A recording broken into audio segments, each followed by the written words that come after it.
Vintage Story is an amazing game and there are a ton of things you need to know to play it the best. So learn 10 tips and tricks in this video. In previous videos, we have already talked about why bees and honey are so valuable. So today, let's focus on building an efficient apiary.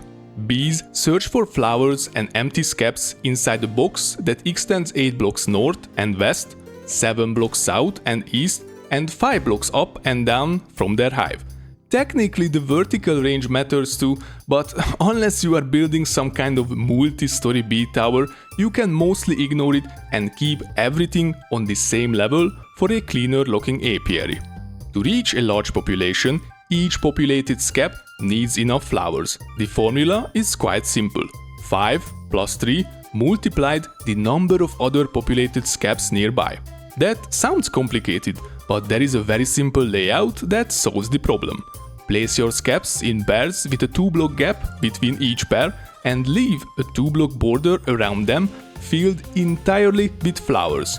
This layout can be repeated as many times as you want and every scab will have enough flowers to grow into a large population without wasting space. One last thing, don't forget to build a fence around your apiary. Raccoons have always loved stealing your honey, and since patch 1.22, sun bears have also joined the honey theft business. A simple fence can save you from a lot of headache and lost honey. If you are just starting an animal farm and you are struggling to catch something like a pig, there is actually a very simple method. Just punch it. It will immediately become angry and start chasing you, so simply lure it into a pit and trap it there. It's much easier than trying to capture a baby, and you can no longer lead lower generation animals with ropes. Now let's talk about breeding. Baby animals inherit their mother's generation plus 1. That means your goal should always be producing higher generation females because they are the ones that continue improving your livestock. Male animals don't pass on generations, so once you have a male available for breeding, you don't really need to replace him with a higher generation one. This is pretty easy with pigs and chickens since they usually have multiple offspring, giving you plenty of chances to get female babies. Goats and sheep, on the other hand, only produce one baby at a time, so breeding them up to generation 10 takes a lot more patience and saves coming. With pigs, I take this one step further. Once the female becomes pregnant, I slaughter the male.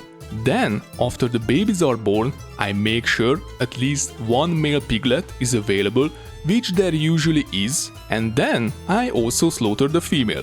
Doing this constantly removes the lower generation animals from the breeding pool, making it much easier to work your way toward generation 10 without keeping unnecessary livestock around. And finally, this one probably goes without saying, but always butcher animals when they have reached a good weight. You will get more meat and fat. Let's say you were inspired by me and you had decided to build the world's biggest road. And maybe you suddenly need approximately 5,759,144 stones. The first tip is simple. Don't throw away any stones from your mining trips. Unless you are like me and throw every stack into the void because I am too lazy to put them into a chest. But if you actually need stones quickly, the best source isn't underground, it's surface boulders. Boulders only require a single pickaxe hit, even from a copper pickaxe, to break. Yet they drop a surprising amount of stones. Stone deserts are especially full of them, making them one of the fastest ways to collect massive amounts of stones without digging for them underground. One of the most boring chores every summer is mowing the lawn. Unfortunately, Vintage Story lets you experience that too. Thankfully, using a scythe has one major advantage over real life. You can set to remove grass with a scythe which won't grow back forever. Unlike my actual lawn, seriously, it's only been 2 weeks, I have to mow again. Another small trick before I have to do the lawn again involves saltpeter. Once you have identified it, by tasting it of course, because apparently that's how you know you have found one. You're going to taste it? It's the only way I can be certain it really is saltpeter. You should switch to a shovel. Saltpeter mines much faster with a shovel than anything else, making their collection noticeably quicker. If you enjoy chiseling, here is a setting that makes life much easier. Go into the game settings and change microblock chiseling to most cubic blocks. This allows you to carve tiny irrigation channels into blocks so water can flow through them while still leaving enough surface to walk across. Your farms stay fully irrigated and you don't have to constantly jump over them. Another little known trick is that most metal items can be broken back down into metal bits. Simply place a chisel above the item in the crafting grid. The tier of the chisel doesn't matter either. Even a copper chisel will do the job. Not every tip has to be game-changing. Sometimes they are just neat little details. If you have drawn cave art and don't like how it turned out, you can actually erase it using a watering can. And here is another completely useless fact: maple seeds spin as they fall. Is it still useless? Yep.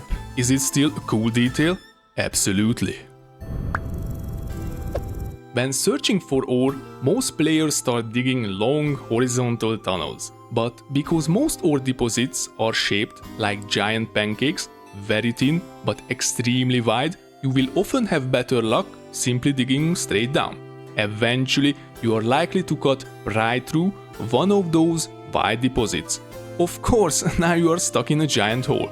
If you forgot your ladders at home, and don't feel like mining a staircase back up, like every normal person, there is another solution. Craft dry stone fences.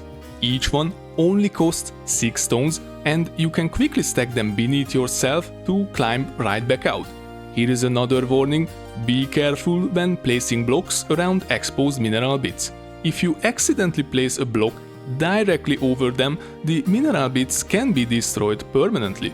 And finally, a smithing tip: if an item can be cast, cast it.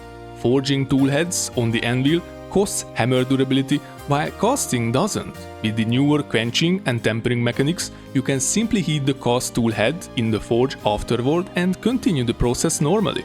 It's faster, cheaper, and saves your hammer for projects that actually require forging. Here is one keybind that surprisingly few people use, myself included. Look at almost any block or item in the world and press Shift plus H. This opens the handbook page for that object. You will immediately see crafting recipes, what it's used for, what recipes require it, and plenty of extra information without needing to search manually. It's probably one of the most useful shortcuts in the entire game and something I had recently discovered. Let's finish with a few rapid-fire tips. Crates are one of the best early game storage options. They only store a single item type, but many of them can hold well over 1,000 items inside a single block. Salted pork. Cranberries provide slightly less satiety than most other berries, but they also spoil much more slowly. Quid pro quo.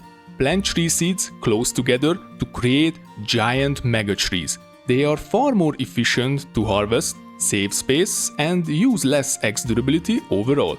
Maybe not the prettiest sight, but definitely the most efficient.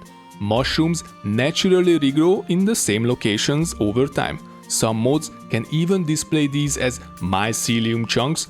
Mark these spots on your map and avoid building over them for an easy renewable source of vegetables. Mushroom! Shut up about the bloody mushrooms already! We all know it's a mushroom! We get it! Speaking of planning ahead, remember that you can't relocate tilled soil in Vanilla Vintage Story. Once you have placed your valuable high fertility soil, it's staying there, so choose your farm location carefully. And finally, don't underestimate hay bales. They are not just an animal feed or an early door, they are also fantastic temporary scaffolding for large building projects, since they are cheap, easy to place and easy to remove afterward. you miss me? Mining underground, what a nightmare, am I right? How many times it had happened to you that you went insane, your torch accidentally went out, and you hit your toe in the darkness, and even your wife left you? But that's over forever, because here is the Super Necklace 2000.